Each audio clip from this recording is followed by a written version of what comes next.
다 같이 주악에 맞추어 묵상 기도 드리심으로 3월 14일 주일 예배를 우리 하나님께 올려드리겠습니다.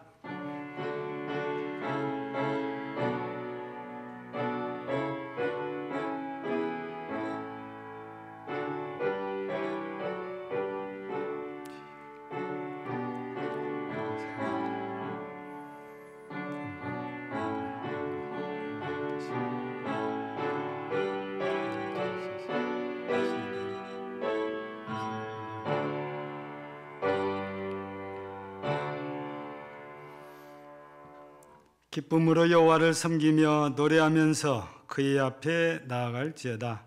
아멘. 감사와 찬송과 영광을 우리 하나님 아버지께 올려드립니다.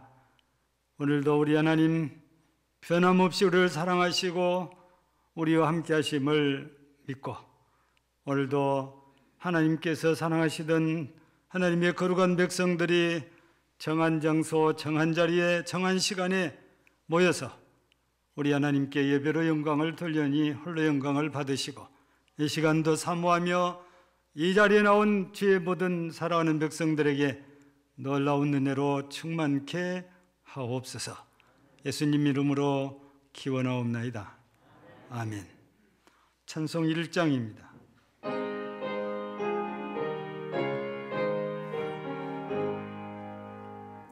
만복의 근원 하나님, 온 백성 찬송 드리고, 저 천사여 찬송하세. 찬송 성부 성자 성령.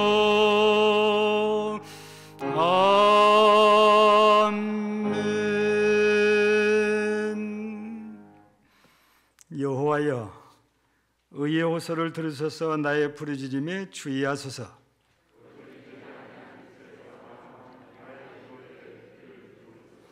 주께서 나를 판단하시며 주의 눈으로 공평함을 살피소서.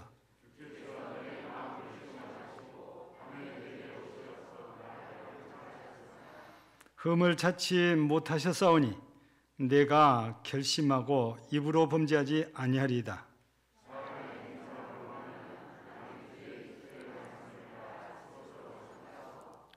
포악한 자의 길을 가지 아니하겠사오며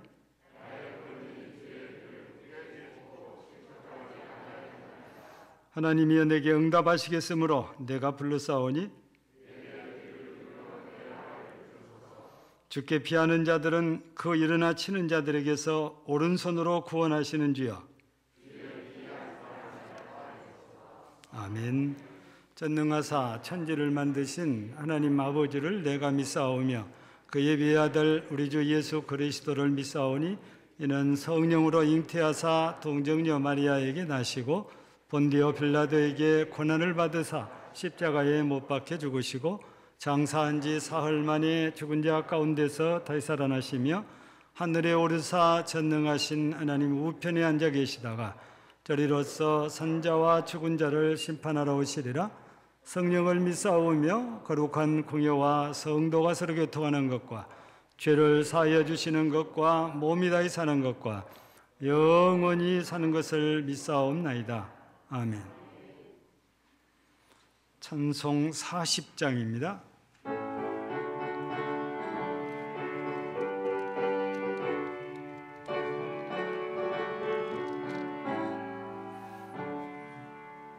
찬송으로 보답할 수 없는 큰 사랑, 주님께 영광 할렐루야.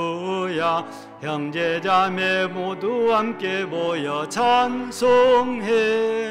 주님께 영광 할렐루야. 하나님의 자녀여 크게 찬송 부르며 밝고 거룩한 길로 기쁨으로 나아가 주의 보좌 앞으로 속히 들어가겠네. 주님께 영광 할렐루야. 우리 받은 주님 은혜 한량 없도다. 주님께 영광 할렐루야. 기쁜 찬송 부르면서 천국 가겠네. 주님께 영광 할렐루야. 하나님의 자녀여 크게 찬송 부르며 밝고 거룩한 길로 기쁨으로 나아가 주의 보좌 앞으로 속히 들어가겠네. 주님께 영광 할렐루야. 잠시 후에 우리 모두 주를 보겠네. 주님께 영광 할렐루야. 영광스런 보좌 위에 거룩하신 주. 주님께 영광 할렐루야. 하나님의 자녀여 크게 찬송 부르며 밝고 거룩한 길로 기쁨으로 나아가 주의 보좌 앞으로 좋게 들어가겠네. 주님께 영광 할렐루야.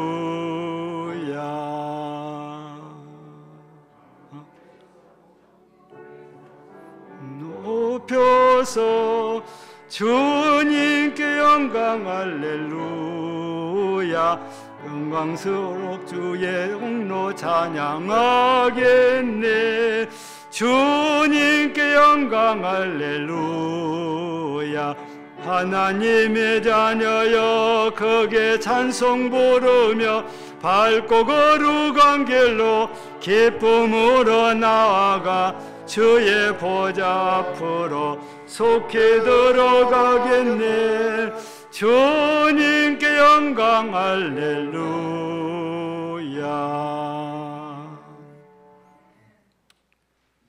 찬송으로 보답할 수 없는 큰 사랑, 주님께 영광 할렐루야. 오늘도 거룩하고 영화로운 우리 하나님의 성호를 찬양 드립니다. 사랑이 많으신 아버지 하나님, 우리가 지난 한 주간 동안 살아오는 동안에도 사순절 기간임에도 불구하고 우리 마음껏 절제하지 못하고 우리 하고 싶은 대로 하면서 살아왔던 것을 돌이켜보면서 우리 하나님 앞에 회개하고 저희들 모든 잘못된 것들을 죄를 주님 앞에 내려놓으니 아버지 하나님께서 보혈의 피로 사하여 주시옵소서. 사랑이 많으신 아버지 하나님, 우리의 죄를 사하시게 하여 독생자 예수 그리스도를 이 땅에 보내셔서 그 십자가 고난을 당하시면서 피 흘려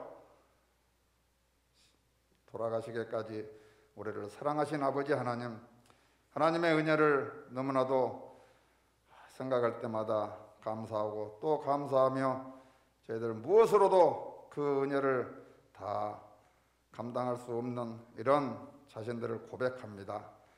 이제 아버지 하나님, 머지않아 우리 주님께서 고난당하시고 죽음당하시고 또 부활하시는 이런 아버지 하나님이여 역사가 저희들이 며칠 후면은 그 기억하고 다시 체험하고 느끼면서 우리 하나님의 사랑을 깨닫게 될 것인데, 미리 저희들 그 기간에 준비하는 시간을 갖고 아버지 하나님, 우리 예수님의 사랑, 하나님의 사랑을 생각하면서 이 기간을 잘 보내고 절제하면서 보낼 수 있도록 하여 주시옵소서. 우리 사랑하는 성도들이 또한 이 땅에 머물고 있으므로 우리 또 사람으로서 살아가야 할 일들이 많이 있습니다. 열심히 또 살아가고자 합니다. 아버지 하나님, 우리들에게 힘을 주시고 지혜를 주시고 능력을 주셔서 믿지 않는 자들보다 믿는 자들이 더욱더 행복하고 이왕이면 더 잘 살고 더 건강하고 더 활기차게 살아가는 저희들의 모습을 통하여 믿지 않는 세상 사람들이 우리들의 모습을 보고 또 하나님을 더 믿고 하나님 앞으로 돌아올 수 있는 이런 기회가 될 수 있도록 함께하여 주시옵소서. 사랑이 많으신 아버지 하나님, 우리들의 온 가족을 지켜주시옵소서. 병중에 있는 가족이 있습니다. 정말 아버지 하나님께서 함께하지 아니하시면은 우리들은 낙심하여 아버지 하나님이여 더 저희들 실망하고 마음이 약해져서 아버지 하나님이여 회복할 수 있는 것도 회복하지 못하고 주여 더 병중에 힘이 빠져들 수가 있사오니 우리들의 희망이 되시고 소망이 되시며 아버지 하나님이여 능치 못함이 없으신 우리 하나님께서 저희 모든 성도들에게 약함을 보시고 아픈 것을 어루만져 주시고 치료하여 주시옵소서. 그러하여 우리 금당 제일교회에 속해 있는 모든 가족들이 육신도 건강하고 마음도 건강하고 영도 건강한 우리 성도들이 될 수 있도록 하여 주시옵소서. 오늘 아버지 하나님 말씀을 통하여 우리가 또 은혜를 받을 준비가 되어 있습니다. 의의 하나님이라는 말씀을 선포하실 때에 우리 하나님께서 홀로 영광 받으시고 저희들에게는 은혜가 넘치는 이 시간이 되게 하여 주시옵소서. 감사드리오며 예수님의 이름으로 기도드리옵나이다. 아멘. 아멘.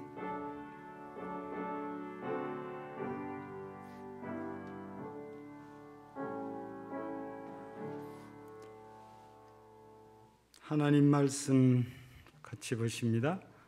구약 성경 에레미야 23장입니다. 구약 성경 에레미야 23장 1086쪽이나 7쪽 되겠습니다. 5절부터서 8절까지 봉독해 드립니다. 에레미야 23장 5절에서 8절까지입니다.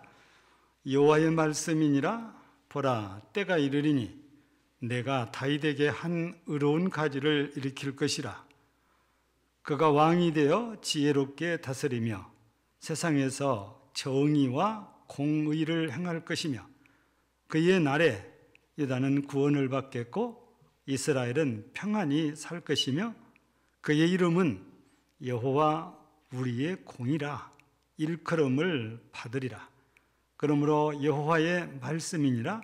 보라, 날이 이르리니 그들이 다시는 이스라엘 자손을 애굽 땅에서 인도하여 내신 여호와의 사심으로 맹세하지 아니하고 이스라엘 집 자손을 북쪽 땅 그 모든 쫓겨났던 나라에서 인도하여 내신 여호와의 사심으로 맹세할 것이며 그들이 자기 땅에 살리라 하시니라. 아멘.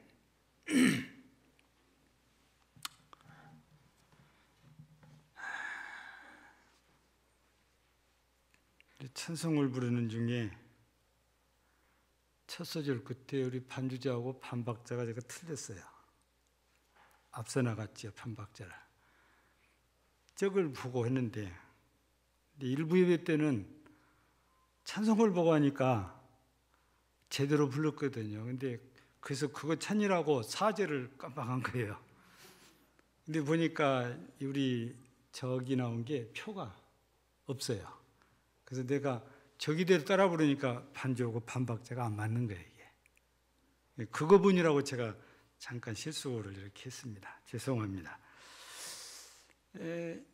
할아버지, 할머니들께서 옛날에 손주들을 안고 얘기하실 때에는 호랑이 담배 피우던 시절이라고 표현을 했어요. 요즘은 이제 그런 말 하시는 분 없습니다. 근데 중국 역사를 얘기할 때는 춘추 전국시대를 얘기를 많이 해요. 오래오래 전 중국 역사에서 오래전 역사잖아요. 근데 바로 그 춘추 전국시대에 평공이라는 황제가 있었대요. 근데 진짜 충신, 이 황제가 진짜 충신으로 믿고 있는 기황량이라는 신하가 있었는데 모든 대소사를 이 기황량이라는 신하와 의논을 합니다. 하루는 기황량을 불렀습니다. 남양현에 현감이 비었는데 누구를 보내면 좋겠어? 황제가 물으니까 언제 다 알고 있는 것처럼 기황량이 대답을 합니다. 해오를 보내시면 합당할 것입니다. 근데 황제가 해오라는 말을 듣고는 눈이 동그래져 가지고 기왕량을 뻔히 쳐다보고 있는 것입니다. 폐하, 왜 그러십니까? 황제 말씀하시기를 해오는 공의 원수가 아니요. 근데 그 말은 어떻게 원수된 사람을 나한테 청거를 할 수 있어? 그러니까 기왕량이 황제께 드리는 말씀이 폐하께서는 저에게 물으실 때에 남양현의 현감 자리에 적합한 인물을 물어보셨지 저하고 원수가 누구냐고 물어보신 적이 없습니다. 저는 남양현의 현감 자리라 하면은 해오가 적당하다고 판단이 돼서 그냥 청구하는 것뿐입니다. 그래서 평공이라는 황제는 두 말도 않고 해오를 남양 현감으로 발령을 내립니다. 근데 진짜 잘하고 남양현의 주민들이 황제 폐하께서 우리 현에 너무너무 좋은 분을 보내셨다고 감사해가지고 어쩔 줄 모르는 거예요. 한참 지났습니다. 이제는 황궁에 소속해 있는 요즘으로 말하면 대법관이요. 법관인 자리가 하나 비었는데 누구를 세우면 잘하겠어? 물었더니 이 기왕량이 또 기다렸던 듯이 기호를 세우면 잘할 것입니다. 그러니까 황제가 또 뻔히 쳐다보고 있는 거예요. 아니, 폐하 왜 그러십니까? 기호는 공의 아들이 아니요. 그 아들을 해놨으면 얼마나 말이 많겠냐 그 말이에요. 근데 똑같은 대답이에요. 폐하께서는 저한테 법관으로서 충실하게 이 책임을 감당할 사람을 물으셨지 누가 내 아들이냐고 물으시지 않았습니다. 그래서 또 평공 황제가 기왕량의 아들 기호를 이 자리에 앉힙니다. 근데 아무 말도 없이 너무너무 잘한다고 여기저기서 평이 대단히 좋아요. 여기서 기왕량이라는 인물을 지금 잠깐 소개하는 거예요.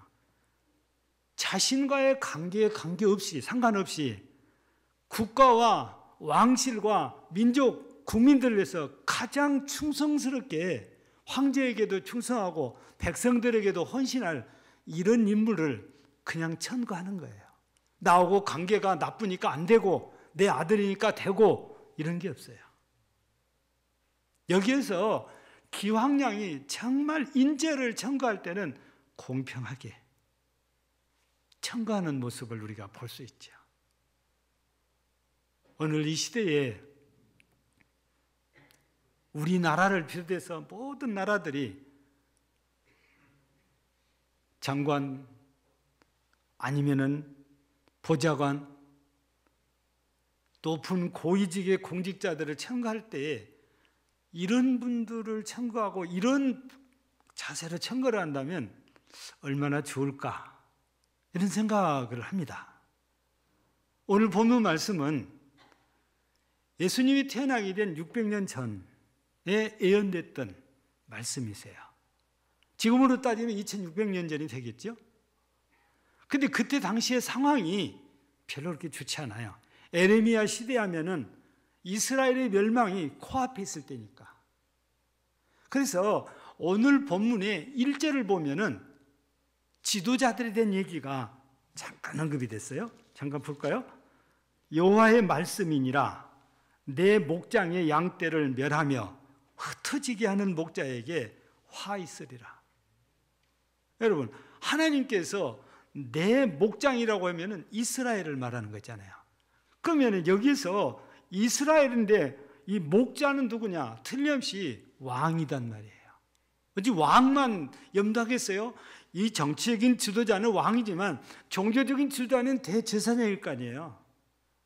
이런 지도자들이 백성들이 흩어지게 만든다. 백성들이 멸망하게 만든다. 그 얘기거든요. 그러면 하나님께서 이런 목자에게 화 있으리라 했어요. 그럼 이런 지도자에게 화가 있다, 이 말씀이거든요. 왜 그렇습니까? 다 국민을 위하고 나라를 위하는 것이 아니고 자기들의 이익만 추구하는 거예요. 그러다 보니까 국민들이 못 살겠다고 이스라엘 떠나게 된 거죠. 양떼들을 풀도 안 주고 가다 놓으니까 나 살겠다고 양떼들이 뛰쳐나가서 흩어진 것과 같은 원리이거든요.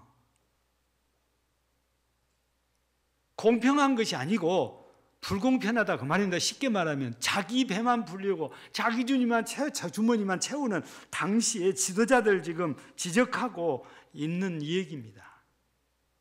여러분, 우리가 우리 얘기로 끌고 들어오면 가정도 마찬가지잖아요. 부부가 가정을 책임져야 되는데 부부가 서로 딴짓하고 자식들을 돌보지 않으면 그 가정은 말할 것이 없어요. 뻔해요. 나라도 그렇다고 말이에요. 나라의 지도자들이 정말 국민의 안위와 국가의 안위보다도 자기 당이나 자기 사리사욕에 빠져 있으면 그 나라는 얘기할 것이 없다고 말이에요. 교회도 마찬가지예요. 목사가 성경에서는 하나님이 맡겨준 소떼에다가 마음을 두라고 그래요. 그 교인에게 마음을 두라 그 말입니다. 그런데 목사가 다른 데 마음을 두고 다른 데 찾아다닌다고 하면 그 교회 될 리가 없어요. 그 얘기입니다, 지금. 그러면 틀림없이 화가 임할 것이다. 그래서 그 실예로 이스라엘, 즉 남쪽 유다가 마지막 멸망할 때 왕 이름이 시드기야인데, 시드기야라는 이 사람의 이름의 뜻이 뭐냐? 의롭다는 뜻입니다. 근데 시드기야 왕이 의로운 왕이냐? 아니에요. 시드기야 왕에 대해서 예레미야 52장에서 2절에 보면 이렇게 평을 해놨어요. 그가 요야김의 모든 행위를 본받아 여호와 보시기에 악을 행하니라. 이름대로 하려면 의를 행해야 맞잖아요. 근데 이름하고는 전혀 정반대로 불의를 행하는 사람이 바로 시드기야 왕이었다는 것입니다. 이스라엘을 멸망하게 만드는 장본인들이에요. 그래서 하나님께서 더 이상 이스라엘을 돌보지 않으니까 바벨론의 침략을 받고 예루살렘이 함락되고 시드기야는 어떻게 됩니까? 자기만 살겠다고 샘문으로 도망가다가 붙들려 가지고 두 눈 뽑히지요. 눈 뽑히기 전에 왕비 다 죽지요. 자식들 다 죽이지요.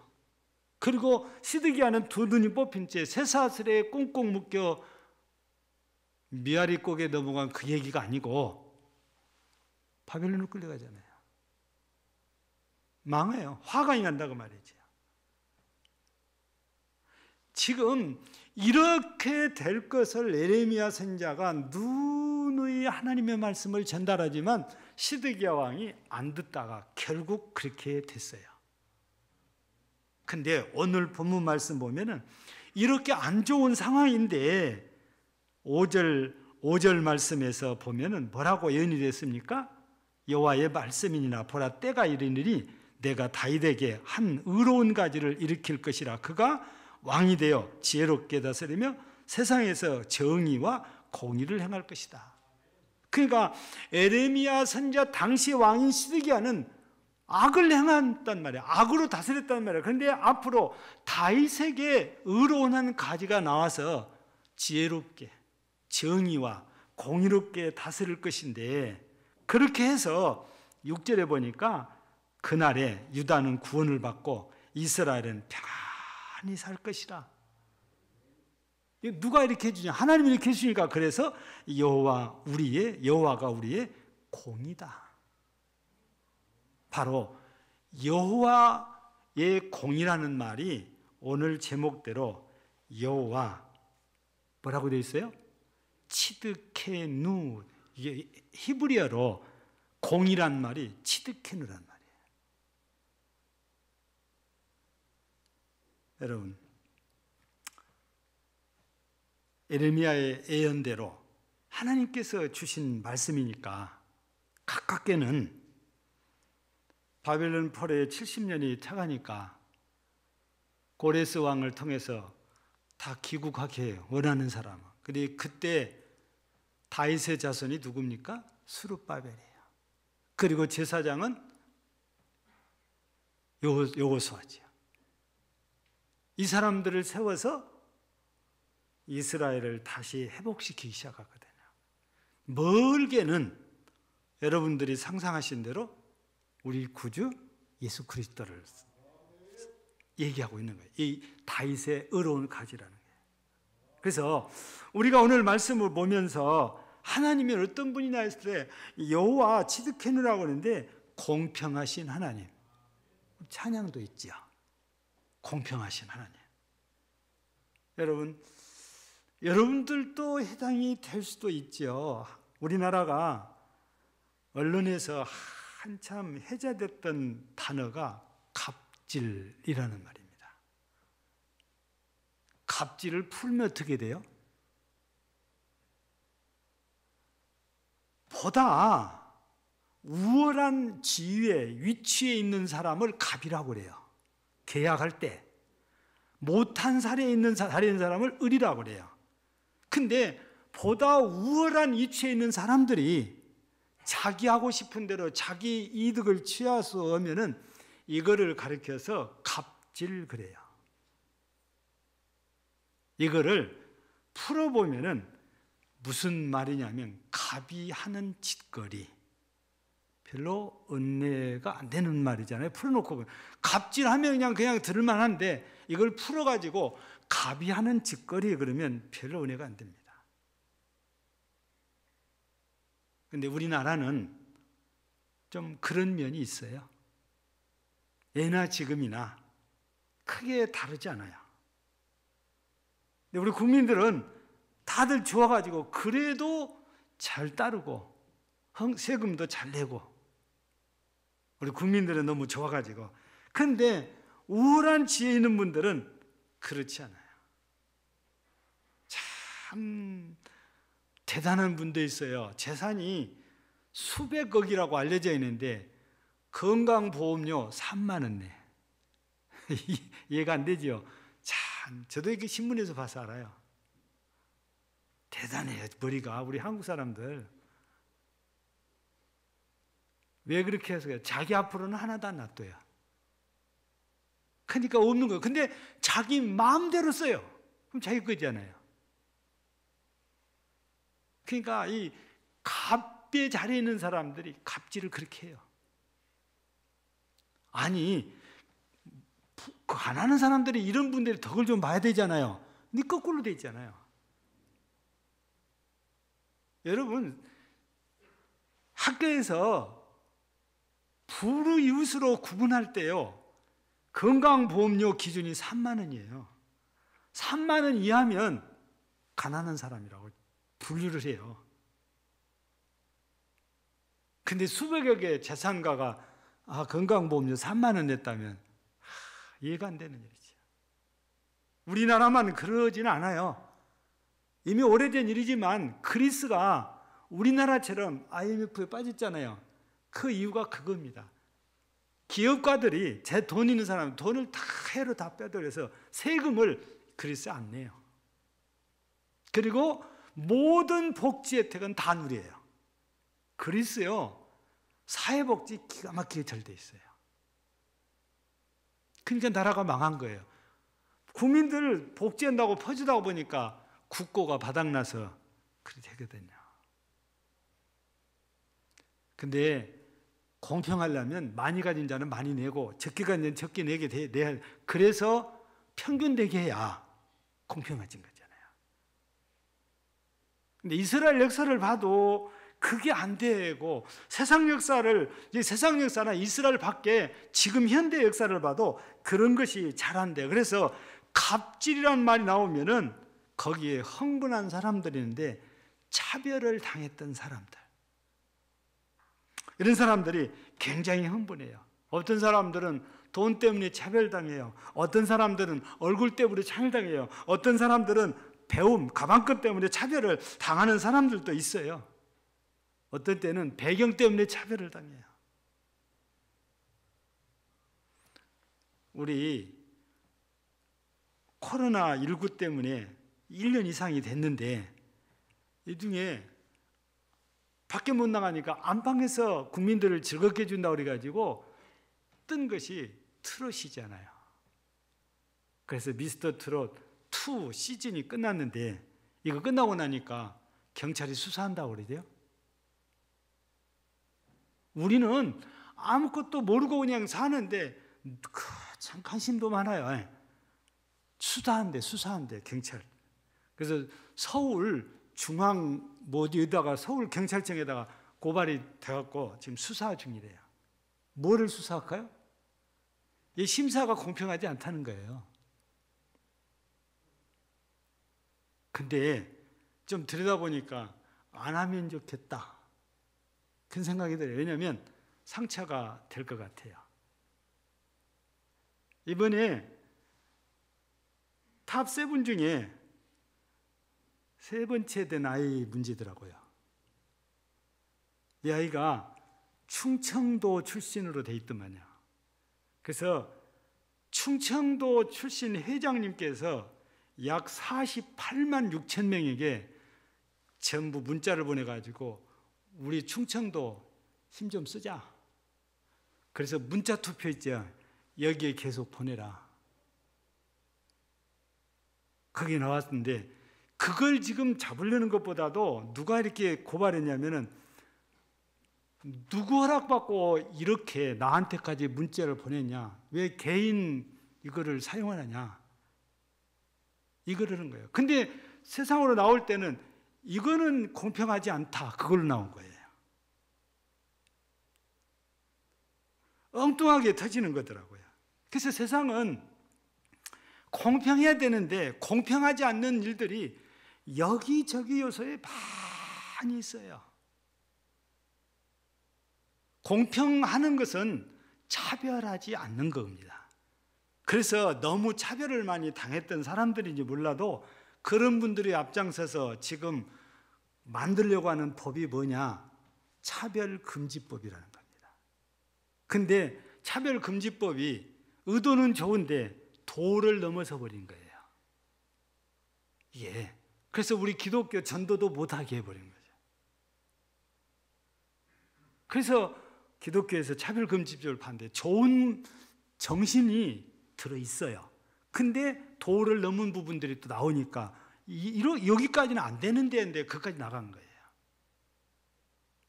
그래서 기독교에서는 이대로는 안 된다. 이건 빼야 된다는데 그걸 못 빼겠다는 거예요. 그럼 우리는 반대하려한다. 그래서 기독교가 반대라는 거죠. 공평해야 되는데 예를 들면 우리 헌법이 남녀 평등입니다. 근데 새롭게 자꾸 주장하는 것은 남녀가 빠져요. 그냥 평등이에요. 여자나 남자나 똑같다. 그 뜻입니다. 근데 남녀가 틀린데 어떻게 똑같아요? 똑같을 수는 없어요. 그럼 그 정신대로라면 이스라엘처럼 여자도 태어나면 누구나 다 군대 갔다 와야 돼요. 똑같으려면 그래야 되잖아요. 그러니까 자기들이 주장하는 게 100번 옳다고 하지만 실제 하려고 그러면 안 맞는 것들이 많아요.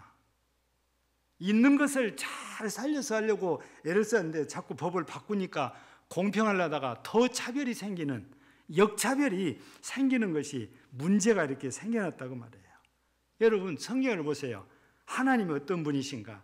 로마서 3장 22절 보면 하나님의 의인이 차별이 없느니라. 골로새서 3장 11절 보세요. 거기에는 헬라인이나 유대인이나 할레파나 무할레파나 야만인이나 스구디아인이나 종이나 자유인이 차별이 있을 수 없다. 세상은 사람들을 이렇게 차별해도 하나님은 우리를 차별하지 않습니다. 환경으로도 조건으로도 재물로도 외모로도 차별하지 않습니다. 하나님은 우리를 있는 그대로 받아주십니다. 그래서 하나님은 평등해요. 야고보서에서 보면 2장 1절에 사람을 차별하여 대하지 말라. 하나님께서 차별하지 않으신 것처럼 우리들에게도 절대 사람 차별하지 말아라. 근데 현실은 그렇지 않아요. 교회 안에나 교회 밖에나 차별하는 일들이 있습니다. 없다고 하면 그건 안 맞아요. 우리 그거 부정하면 안 돼요. 사람이 하나님처럼 공평하게 완전히 한다. 그건 거짓말이에요. 사람이니까 아무리 공평하게 한다고 해도 받는 사람 입장에서는 좀 서운한 일들이 틀림없이 생깁니다. 그래서 완전히 공평하다. 그 말은 틀려요. 우리가 공평하게 하려고 애쓴다. 이 말은 맞을 수 있어도 오늘 공평해. 그건 안 맞는다고 말이에요. 오직 하나님 한 분만 완전하신 분이기 때문에 그분만 공평해요. 그래도 우리가 아무리 부족해도 하나님의 공평한 것고 또 우리들에게 공평해라. 그걸 차별하게 대하지 말라 했으니까 차별하지 않으려고 애를 써야 내게 하나님 되시는 하나님의 치드케우 그것이 우리를 통해서 실천이 되어가는 거지요. 하나님이 이렇게 공평하시니까 우리도 공평하게 하려고 애를 써야 된다는 말씀이죠. 그런데 공평하신 하나님이기 때문에 죄를 그냥 간과하지 않습니다. 우리 율법은 뭡니까? 이는 이로예요. 눈은 눈으로고. 그리고 다르게 표현하면 행한 대로 갚으신다는 거예요. 무서운 그런 이제 말이잖아요. 그래서 죄액사선 사망이라고 로마서 6장 23절에 말씀 있잖아요. 또 에스겔 18장 4절에 보면 범죄하는 자에는 그 영혼은 죽으리라. 죽는데요. 민수기 14장 18절을 보면 형벌받는 자는 결탄코 사하지 아니하시고 아버지의 죄악을 자식에게 갚아 3, 4대까지 이르게 하리라 하셨나이다. 우리 십계명의 네 번째 계명이 뭡니까? 안식일이잖아요. 근데 그 앞에 보면 뭐가 나와요? 은혜는 몇 대까지예요? 은혜는 1000대까지예요. 근데 죄는 3, 4대까지예요. 여기 민수기 14장 18절 말씀 그대로 나오잖아요. 여러분, 죄악에 빠지면 결국에 하나님의 심판을 받게 된다는 것입니다. 빠졌다는 것은 나오지 않는다는 뜻이에요. 여러분, 이제 봄이 되니까 꽃이 많이 피었잖아요. 그럼 누가 지금 제일 활발하게 움직여요? 꽃이 피면 꿀벌들이잖아요. 꿀벌들이 겨울에 추우니까 안에서 갇혀 있다가 이제 문을 열어주니까 그냥 신나게 꽃을 찾아 돌아다닙니다. 근데 꿀은 벌이 따다가 채우는데 파리가 한 마리 다니다가 꿀통을 만난 거예요. 얼마나 달고 맛있어요. 계속 핥아 먹습니다. 맛있으니까 점점 기어들어가더니 결국에 꿀통에다가 발을 담가버린 거예요. 그럼 어떻게 될까요? 못 나와요. 나오려고 발버둥 치다 보니까 어디가 또 꿀이 묻어요? 날개가 또 꿀이 묻어요. 그래서 결국에 이 파리가 빠져서 나오지 못하고 죽었어요. 이걸 누가 보냐? 이걸 누가 볼까요? 에? 나비가 봐요. 나비가 지나가면서 저런 바보 같은 거 좀 봐라. 어지간히 처먹고 나오지. 그래 놓고 나비가 날아가다 보니까 밤이 되는데 어디서 쓰레기를 태우니까 막 불이 확 올라오니까 저게 뭐다냐고 쫓아가는데 그 속으로 그냥 직행을 해버린 거야. 이 나비도 그 불 속에 타 죽어본 거예요. 여러분, 빠져 있으면은 이렇게 망해요. 죽어요. 그게 하나님의 심판이다 그 말이에요. 근데요, 우리 이 말씀을 꼭 기억해야 돼요. 고린도후서 6장 2절에 보면 보라, 지금은 은혜 받을 만한 때요, 지금은 구원의 날이로다. 이거요, 다른 말로 딱 바꾸면 뭐냐? 지금 회개할 때요. 은혜 받을 때가 뭡니까? 우리 구원 받을 때가 뭡니까? 회개하는 자에게 하나님께 주신 은혜잖아요. 그러니까 적당히 빠졌을 때 하나님 말씀 주시면 아이고야 잘못했구나 빨리 되돌아서 회개하면 하나님께서 멸망시키지 않는다고 말이에요. 건져주세요. 근데 그 속에 빠져가지고 안 나와요. 그러면 결국엔 죽어요. 죄의 삭은 죽음이라는 거 있으니까, 사망이라고 했으니까. 그래서 우리 지금이 바로 공평하신 하나님 앞에서 이렇게 죽지 않으려면 영적으로 깨어서 기도하고 회개해야 할 때, 지금이 그럴 때라고 말이죠. 그리고 여호와 치드케우라고 했는데, 공평하신 하나님은 이렇게 공평하니까 심판만 딱 하셔버리냐? 아니에요. 그 안에 사랑이 들어있어요. 만약에 사랑이 없다면 오늘 6절 안 돼요. 6절 말씀 보세요. 그날에 유다는 구원을 받겠고 이스라엘은 평안히 살 것이며 그랬습니다. 그런데 이것이 여호와의 치드케우예요. 하나님의 공평하심이다, 이 말씀이잖아요. 근데 하나님은 거룩하시기도 하고 하나님은 의로우시기도 하셔서 우리를 구원해 주시고 우리에게 의의 옷도 입혀주시고 우리를 건져주시기도 하시는데, 그냥 무턱대고 그렇진 않아요. 저 잘못했는데 죄를 지내요, 그냥 괜찮아 그리고 덮어버리지 않는단 말이에요. 왜냐? 공평하신 분이기 때문에 그래요. 그래서 우리 하나님께서 이스라엘에게 이 공평, 공의를 이루기 위해서 네가 죄를 지었으면 대가를 치러라 해서 하나님이 대안을 제시해 주신 게 제물입니다. 그래서 속죄제를 드리기 위해서 양을, 송아지를, 순념소를 드리게 된 거잖아요. 근데 이게 별로예요. 왜냐하면 일회성밖에 안 되니까. 그래서 하나님께서는 오늘 말씀 가운데 5절에 있는 것처럼 다윗의 자손 중에 의로운 가지를 이렇게 세우시겠다 약속을 하신 거거든요. 그분이 예수님이라고 그랬잖아요. 그래서 요한복음 1장 29절을 보면은 세례요한이 처음 예수님을 딱 보자마자 뭐라고 합니까? 보라, 세상 죄를 지우고 하는 하나님의 어린 양이로다. 그렇게 외칩니다.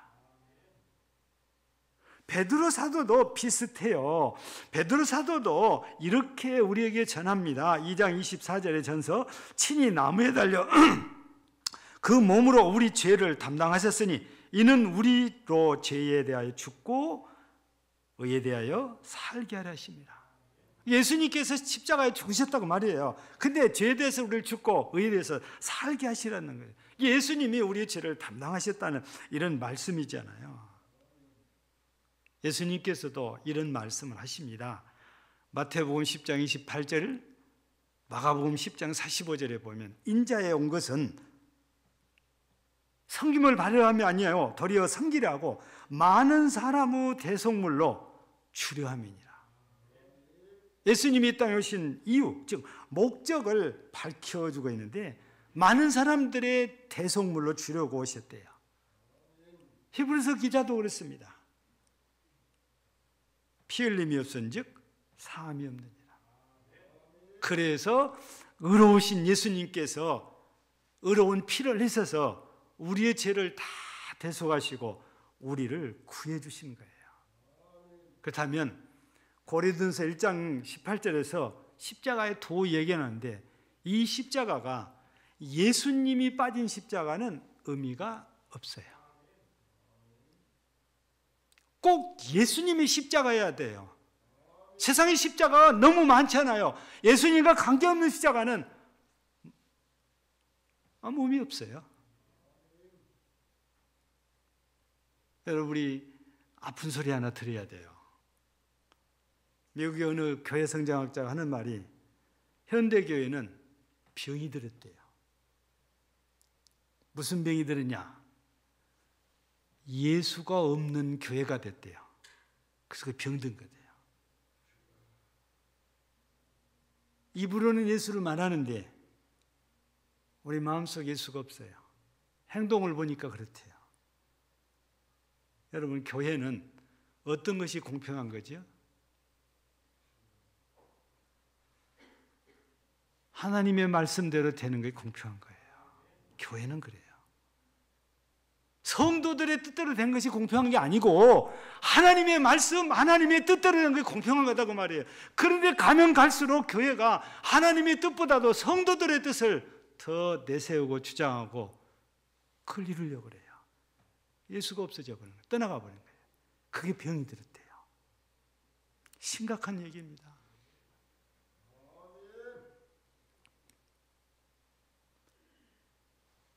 우리 종회에서 고난주간에 좀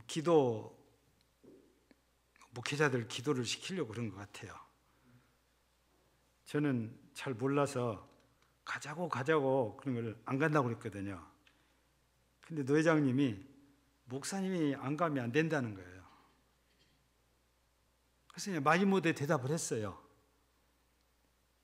그래서 마지막 주일 예배 드리고 우리 노예 목사님들이 단체로 지금 우리 서울까지는 못 가고 광주 중앙교회에 모여서 고난주간 기도에 아마 교육을 하는 모양이에요. 예. 내용을 제가 잠깐 봤는데 기도 시간이 정해져 있어요. 매일 저녁 10시부터 12시, 12시부터 2시, 2시부터 4시 2시간씩 끊어져 있습니다. 이 세 기도 파트 중에 하나를 선택해서 기도하고 새벽에 예배를 드려라. 그런 주문이에요. 딱 내용을 보니까. 예. 그러니까 밤에 완전 절하를 시키는 건 아니에요. 자신이 선택해서 이 3시간 중에 하나를 선택해서 기도하라는 거죠. 근데 그거 힘들다고 못합니다. 그거 하나님의 뜻이 아니에요. 기도는 하나님의 뜻이에요. 우리 기도하는 건. 그러니까 아무리 힘들어도 이제 목사들이 한 주간만이라도 하나님에 엎드려서 기도하랴, 그게 하나님의 뜻이고 그거 하나님 보실 때 공평한 역사가 이루어진 거라고 말이에요. 우리가 잘 알아야 돼요. 공평한 것은 누구나 똑같이 되는 것이 그냥 문자적인 공평인데요, 교회에서는 좀 다르다고 말이에요. 하나님의 뜻대로 돼야 되고 하나님 말씀대로 되는 것이 공평한 거예요. 근데 하나님의 뜻은 뭐냐? 회개하는 자는 이렇게 6절 말씀처럼 구원해가지고 평강을 얻게 해주세요. 그게 하나님의 공평이에요. 죄를 지었으니까 너는 무조건 벌을 받아야 돼. 이게 공평이 아니고 회개하지 않는 사람들은 정한 대로 벌을 받아요. 회개한 자들은 구원해서 평강을 얻어요. 그게 하나님의 공평이다고 말이에요. 그러니까 우리의 생각하고는 좀 다르지요. 그래서 오늘 우리가 이 하나님의 공평이잖아요. 여호와 치드케누가 우리 마음속에도 하나님의 공평함이 이루어져야 되고 교회 안에도 하나님의 공평이 이루어져야 되고 이것이 세상까지도 다 물들어가야 되는 거죠. 이 일을 우리가 힘써야 됩니다. 우리 한국교회는 십자가 다 세우고 십자가에다가 불을 다 썼잖아요. 근데 요즘은 사람들이, 목사님들이 그런 건지 고장나도 안 고쳐요. 돈 든다고. 뭐 없어도 다 알고 찾아온대. 근데 우리 강정숙 장로님은 저한테 밖에다가 우리 교회 입간판 하나 세우대요. 우리 교회를 못 찾아온 사람들이 많다는 거예요. 우리 교회 십자가 밤이면 불 혼이 써놓는데 근데요, 십자가에 불 안 쓴 교회 여러분 오늘 저녁에 한번 보세요. 의외로 많습니다. 예. 근데요, 왜 얘기를 하냐면 십자가는 낮에는 안 써도 보이지만 밤에는 불을 써야 보이는 거잖아요. 미국에서 있었던 일이래요. 펜실베니아 주에서 비행기 추락 사고가 났는데 이 사고를 현장을 쭉 조사하고 나서 이 조사반에서 발표를 했는데 이 사고 원인이 십자가에 불을 안 써놔서 그렇다는 거예요. 그게 무슨 말인가 하고 읽어봤더니 그 산에 어느 교회에서 선교 훈련센터를 지어놓고 철탑을 높이 세워가지고 십자가를 세워서 360을 불을 쓴대요. 빨간 불을. 근데 그날 저녁이 폭우가 쏟아졌고 칠흑같이 어둠인데 불이 안 써졌대. 그날 저녁에. 늘 비행기들이 그 불빛 보고 날아다니는데 불이 없으니까 날아가다가 그냥 부딪힌 거예요. 마찬가지라니까요. 아까 얘기했잖아요. 십자가가요. 여기는 불이 안 써서 사고 났는데 예수님과 관계하는 십자가는 다 망하게 만들어요. 우리 살리는 십자가는요, 예수님의 십자가라는 사실을 우리가 꼭 기억해야 됩니다. 그게 하나님의 공평이에요. 하나님의 뜻입니다. 오늘 우리 하나님께서 우리 개개인에게도, 우리 교회에게도, 우리 나라에도 정말 하나님의 공평한 역사가 이루어지기를 주의 이름으로 축복합니다. 하나님 감사합니다.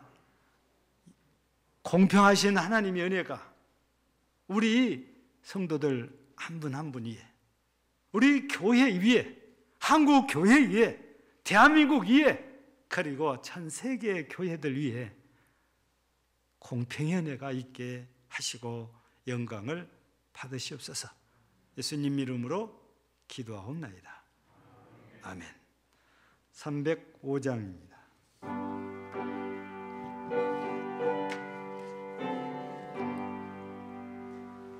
나 같은 죄인 살리신 주의 놀라워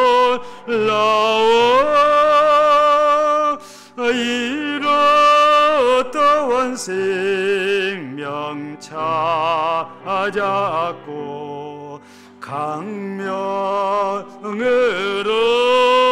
얻었네. 큰 죄와 악에서 건지신 주 내 고마워.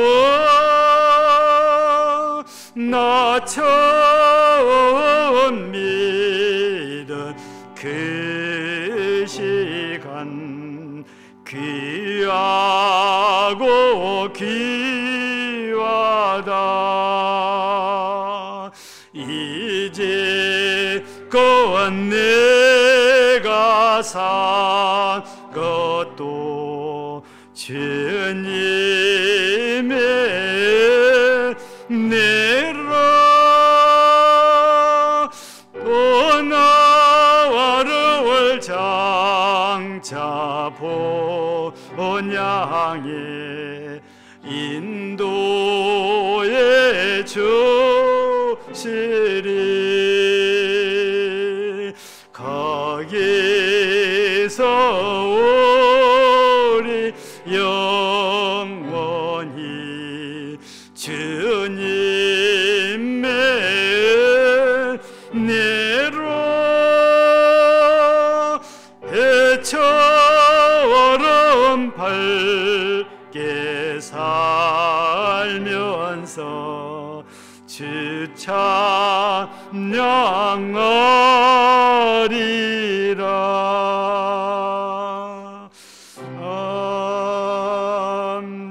아멘. 감사합니다. 오늘은 중충이 부흥된 것 같아요. 다른 주일에 비해서 중충이 많은 분들이 자리를 하고 계십니다. 감사합니다. 오늘은 사순절 네 번째 주일입니다. 오늘 저녁 예배는 일남전도의 헌신 예배로 드립니다. 우리 말씀 선포해 주실 분은 우리 교회에서 원하는 보배로운 교회에 담임하는 이효민 목사님께서 오셔서 말씀을 선포해 주시겠습니다. 그리고 3월 마지막 토요일이죠. 27일 토요일인데 좀 순천이 아니고 멀어서 좀 그렇기도 하고 코로나 때문에 좀 우리가 지금까지 못 다녔죠. 그래서 어제 원래는 피로연을 하려고 했는데 또 코로나 때문에 그것도 다 포기를 했습니다. 우리 15구역에 이완영 집사님의 아들 현승군의 결혼식이 3월 27일에 있습니다. KR 컨벤션 웨딩이라고 되어 있는데 여러분들이 아는 말로 바꾸면 코레일입니다. 우리 철도 코레일 아마 컨벤션 웨딩에서 결혼식이 있는데 멀기도 하지만 코로나 때문에 우리가 갈 수 없는 그런 상황입니다. 여러분들 많이 축하해 주시고 기도해 주시면 감사하겠습니다. 총회 세례교회 능금도 여러분 모두가 참석을 해주시기 바랍니다. 여러분 이거 우리 교회에서 안 내면 여러분들 기부금 증명서 때 필요한 서류를 우리가 총회에서 발급받지 못해요. 안 해줍니다. 우리 이거 내니까 해주거든요. 우리가 교회에서 두 가지 부담을 해요. 하나는 매달 우리 노회에다가 상납금을 냅니다. 이거 하나하고 두 번째가 세례교회 능금이에요. 이 두 가지가 상위의 의무입니다. 이거를 내야 총회에서 우리가 필요한 서류를 언제든지 발급을 해줍니다. 그러니까 모두가 꼭 참석을 해주시면 감사하겠습니다. 그리고 화요일부터 신방이 시작되는데 금년에는 코로나 때문에 신방대원이 없습니다. 교구 권사님들 아무도 안 오셔야 됩니다. 왜냐하면 5인이 되면은 못하게 하잖아요. 그래서 신방대원이 없고 구역장 한 분만 동행을 합니다. 여러분 참고하시고 금년에 그냥 평안히 기도만 해주시면 감사하겠습니다. 그리고 오늘 주보를 여러분들이 보시면 주보가 좀 이상한 게 있죠? 뭐가 이상하죠? 그래도 제 것은 잘 나와 있습니다. 여기가. 근데 여기가 공란화하는데 이거 제가 잘못한 게 아니고 인쇄기가 좀 아직 안 더운데 정신이 좀 빠졌나 봐요. 똑같이 제가 200장을 세팅을 했는데 어떤 건 나오고 어떤 건 안 나왔어요. 그러니까 혹시 일부러 제가 삭제한 것도 아니고 지금 프린터기 컴퓨터에 보면은 이 내용 그대로 다 들어있습니다. 근데도 이상하게 이게 인쇄가 안 됐더라고요. 저도 그냥 세팅만 하고 들어갔는데 우리 이현영 집사님이 이거 접으려고 보다가 보니까 이게 빠졌다는 거예요. 근데 다시 인쇄 못하죠 이게. 그래서 그냥 드렸으니까 양해를 해주시면 고맙겠습니다. 그리고 마지막 광고 하나 더 합니다. 예배 마치면 우리 식당에서 당회 남전도회, 예전도회 회장님들 잠시 제가 지난 주일부터 광고를 했죠. 모여주시면 감사하겠습니다. 나머지는 모두 여러분 읽어보시면 되겠습니다. 기도드립니다. 하나님 아버지 감사합니다. 오늘도 이렇게 좋은 날 허락하시고 아버지 앞에 나와 예배로 영광을 돌리게 하셔서 진심으로 감사합니다. 오늘도 이렇게 하나님의 은혜와 사랑을 깨닫고 함께 모여 예배로 영광을 드리는 사랑하는 하나님의 거룩한 백성들 더욱더 많이 사랑하시고 은혜의 장중 안에 품어주소서. 이 코로나 때문에 어려운 이때 하나님 눈동자처럼 지키시고 생명 싸개 속에 지켜 보호하시고 영육간에 강건하도록 지켜주실 줄을 믿습니다. 이 시간은 하나님 앞에 헌금을 드렸습니다. 오늘도 헌금 드리는 사랑하는 모든 성도들을 일일이 기억하시고 은혜와 복으로 함께 하옵소서.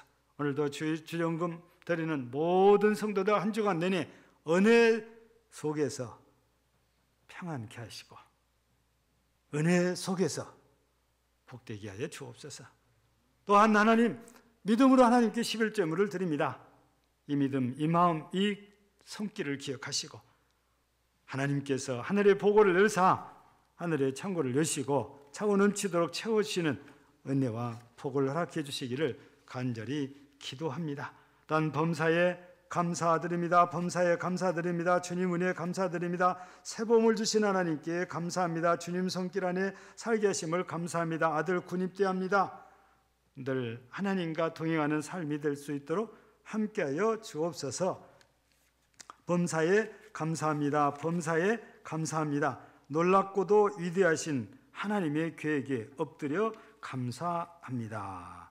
범사에 감사합니다. 범사에 감사합니다. 실습에 동행하여 주셔서 감사합니다. 하나님의 은혜임을 딸도 알게 하옵소서.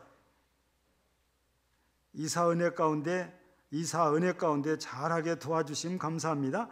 주님이 주인 되시는 가정 되게 하셔서 주 안에서 늘 강건하게 하시고 주 안 늘 동행하는 가정이 되게 하옵소서. 아멘. 오늘도 이처럼 은혜를 기억하고 하나님께 감사하며 예물을 드리고 또 소원을 담아 우리 하나님께 감사하며 예물을 드립니다. 우리 주의 은혜를 아는 그 믿음이 더 큰해 주시고 또 은혜 주실 줄 믿고 소망을 담아 하나님께 예물을 드리는 그 믿음 위에도 은혜를 더하시고 영광을 받으시옵소서. 구제연금 드리는 가정 위에도 주께서 은혜를 더하시고 물질로 선교에 동참하는 모든 성도들과 구역과 기관들 가운데도 주께서 은혜를 더하시기를 원하며 금식하며 기도하고 물질을 드린 사랑하는 자를 기억하시고 그 기도를 꼭 응답하여 주시옵시며 오늘도 근총금 드리는 모든 가정들이 은혜와 복을 그리고 세례경금을 드리는 모든 이들에게 은혜와 복을 꼭 허락해 주시기를 원합니다. 오늘도 우리 하나님께 감사하며 이 예배를 드렸사오니 영광 받으신 하나님, 우리 교회뿐만 아니라 이제 출타 중에 있고 타지에 있고 또 객지에 나가 있는 우리의 자녀들 하나님께서 기억하사 은혜의 장중 안에 품으시기를 간절히 기도하며 우리 교회가 섬기는 미자리 교회들 위에도 그리고 선교사와 선교지에도 같은 은혜 허락하시기를 원합니다. 하나님, 이 땅에 코로나가 하루속히 물러가고 이제는 교회도 세상도 국민들도 다시 삶이 회복되도록 은혜를 베풀어 주옵소서. 오늘도 함께 예배드린 모두에게 주의 은혜가 풍성하기를 간절히 바라옵고 예수님 이름으로 기도하옵나이다. 아멘. 찬송 53장 2절입니다.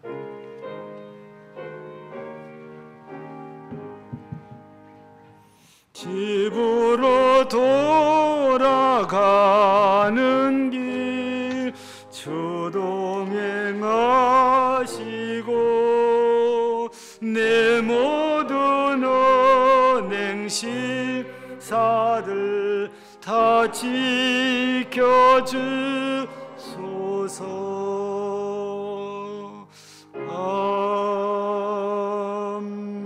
아멘. 이제는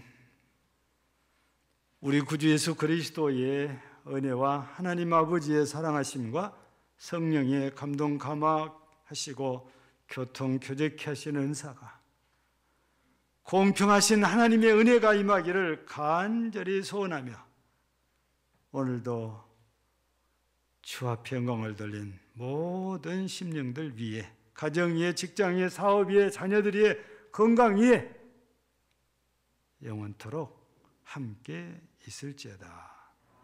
아멘.